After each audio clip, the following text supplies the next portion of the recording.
নমস্কার, কলকাতা টিভি ডিজিটালে আপনাদেরকে স্বাগত। আমি অভিক এই মুহূর্তে আপনাদের সঙ্গে রয়েছি। মধ্যপ্রাচ্যে ফের একবার যুদ্ধের আশঙ্কা। আমেরিকা এবং ইরানের মধ্যে যে সংঘাতের আবহ, সেই সংঘাতের আবহ কিন্তু ক্রমশই বেড়েই চলেছে এবং ইরানে অগ্নিগর্ভ পরিস্থিতি তৈরি হয়েছে এই মুহূর্তে দাঁড়িয়ে, এবং সেখানে দীর্ঘদিন ধরেই যে আন্দোলন চলছে সে তো চলছেই, কিন্তু সেখানে থাকা যারা ভারতীয় বসবাসকারীরা রয়েছেন, যারা ভারতীয় নাগরিকরা রয়েছেন, তাদের জন্য একটা বড় আশঙ্কা তৈরি হয়েছে এবং যা নিয়ে ইতিমধ্যেই ভারত সরকারের তরফ থেকে সেখানকার যারা ভারতীয় নাগরিকরা রয়েছেন তাদেরকে সতর্ক করা হয়েছে এবং তারা যাতে খুব দ্রুত সেখান থেকে ফিরে আসেন সেই নির্দেশিকাও কিন্তু জারি করা হয়েছে।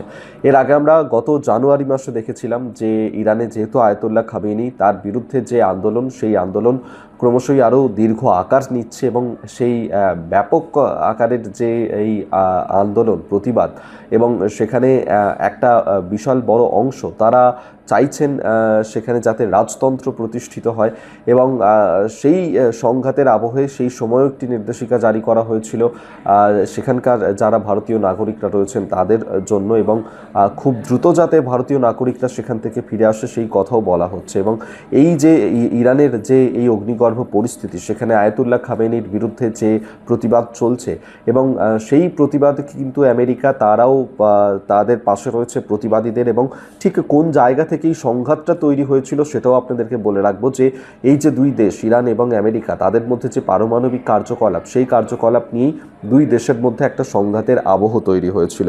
এবং সেক্ষেত্রে আয়াতুল্লাহ খামেনি তার সরকারের বিরুদ্ধে সেখানে বিগত বেশ কিছু মাস ধরেই এই আন্দোলন, প্রতিবাদ, বিক্ষোভ চলছে, এবং এরই মধ্যেখানে ইরানের খুব কাছেই সেখানে যুদ্ধ জাহাজ, যুদ্ধ বিমান পাঠিয়েছে আমেরিকা। যে কোনো সময় তারা হামলা চালাতে পারে ইরানে, এমনটাই কিন্তু হুঁশিয়ারিও দেয়া হয়েছে, এবং সবসময় ডোনাল্ড ট্রাম্প তিনি হুঁশিয়ারি দিচ্ছেন ইরানকে। এবং সেই পরিস্থিতিতে দাঁড়িয়েই এই বিশেষ নির্দেশিকা জারি করা হয়েছে ভারত সরকারের তরফ থেকে, এবং সেখানেই বলা হয়েছে যে বর্তমানে ইরানে থাকা সকল ভারতীয় নাগরিক, তাদের উদ্দেশ্যে এই নির্দেশিকা, যেভাবে হোক আপনারা দ্রুত ইরান ছেড়ে বেরিয়ে যান।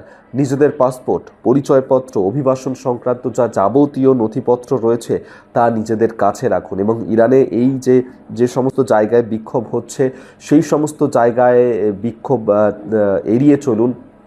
এর আগেও ভারতের তরফ থেকে বলা হয়েছিল যে এই যে বিক্ষোভ চলছে সেখানে যাতে যে ভারতীয় নাগরিকরা রয়েছেন তারা যেন কোনোভাবেই সেখানে অংশ না নেন, তারা যেন কোনোভাবেই এই যে বিদ্রোহ, প্রতিবাদ, আন্দোলন চলছে তার যেন পার্ট না হন।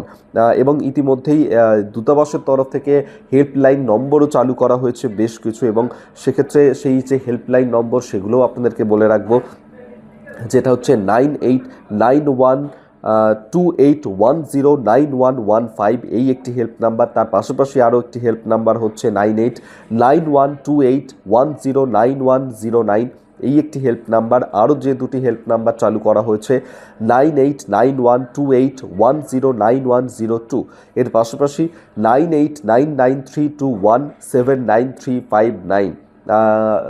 এই যে হেল্পলাইন নম্বর, সেই হেল্পলাইন নম্বরগুলো দূতাবাসের তরফ থেকে চালু করা হয়েছে, যাতে ইরানে যে সমস্ত ভারতীয় নাগরিকরা রয়েছেন তারা যদি কোনো সমস্যায় পড়েন সেক্ষেত্রে তাহলে অবশ্যই এই হেল্পলাইন নম্বরে আপনারা সাহায্য চাইতে পারেন।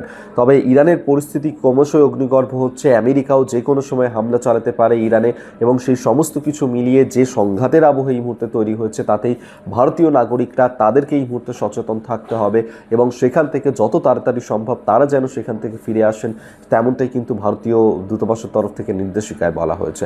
কোন দিকে পরিস্থিতি গড়ায় অবশ্যই সেদিকে আমাদের নজর থাকবে, তার আপডেটও আপনাদের কাছে পৌঁছে দেব। এখনকার মতন ভিডিওটা এখানেই শেষ করলাম। দেখতে থাকুন কলকাতা টিভি ডিজিটাল, রাত দিন 7 দিন।